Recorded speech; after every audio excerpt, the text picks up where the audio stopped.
Hi guys, my name's Liv. I'm an exercise physiologist here at RoboFit in North Wollongong. I'm sure by now you've seen all of our assistive technology devices, including the lower limb exoskeleton, our single joint devices, and our lumbar device. Today I'm going to be discussing our single joint device for the elbow, but we also have it for the ankle, the knee, and the wrist. The devices that we use on the elbow, the knee, ankle, and the wrist joints all work in the same way, but depending on the condition that the client comes in for, whether it's neurological or musculoskeletal, we will use the device based on their deficits. So if someone comes in following a stroke and they have single-sided weakness or paralysis, we're able to use the device to help regain their active range of motion. And then hopefully over time, with lots of repetition, they're able to increase their neuroplasticity, which means that they create more neural networks in their brain. So their brain's more active in sending messages to working muscles at the joint.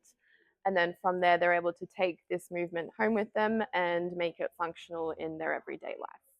So the way that the single joint devices work across all the joints is we attach electrodes here to the skin surface around the flexor and extensor muscle groups for the joint. So for the elbow joint, flexor groups are your biceps and extensor group are triceps at the back. They connect to a cord which attaches to the actual device. And when the attachments are placed on the person's arm, knee, or ankle, the device will read the signal that gets produced from the muscle when the person wants to bend or straighten their arm like this.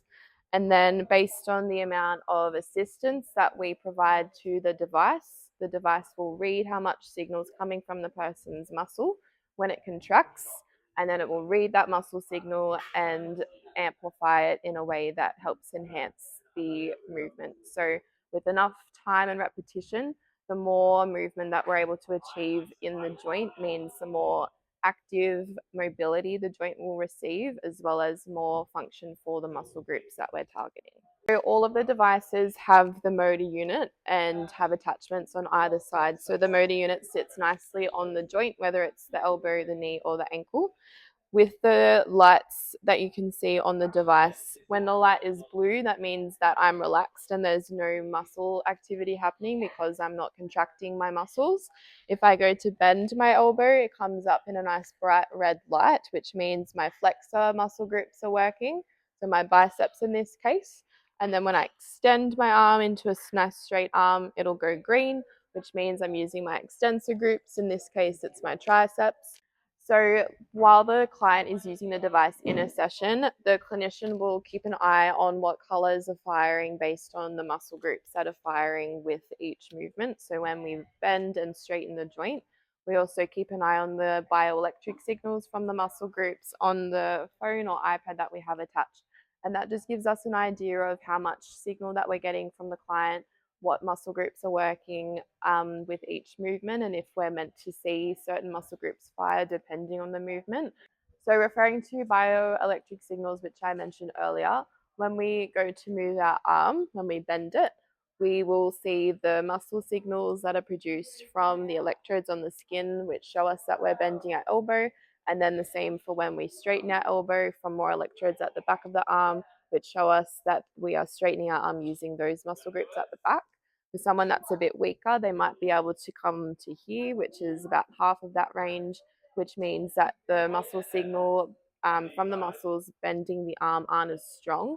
And that gives us an idea that we need to provide more help for the device to move the joint through that desired range of movement.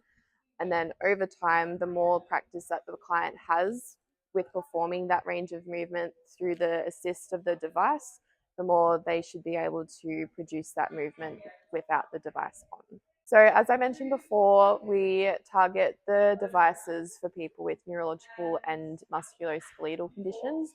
That's not to say if you don't have one of those conditions that you can't use it though. People that we see mainly within the Wollongong clinic using the devices have suffered a stroke, spinal cord injury, have peripheral neuropathy, multiple sclerosis, and any other chronic neurological conditions that are quite rare as well. So anyone experiencing weakness where they're not able to fully use their joint, whether it's the elbow, the knee, or the ankle, can come in to trial the device to see if they like it and if we deem it necessary as part of their rehab, that we find it will help to regain their full range of motion or more range than what they're able to achieve at the moment from their condition. So the more use that the client receives from the single joint with lots of repetitions means that they create neuroplastic changes, as I mentioned before, which means that the neural pathways in the brain are able to enhance those signals that get sent to those muscles that aren't as strong, especially following a stroke. If one side is weaker than the other side, it's really important to focus on the strength of the weaker side.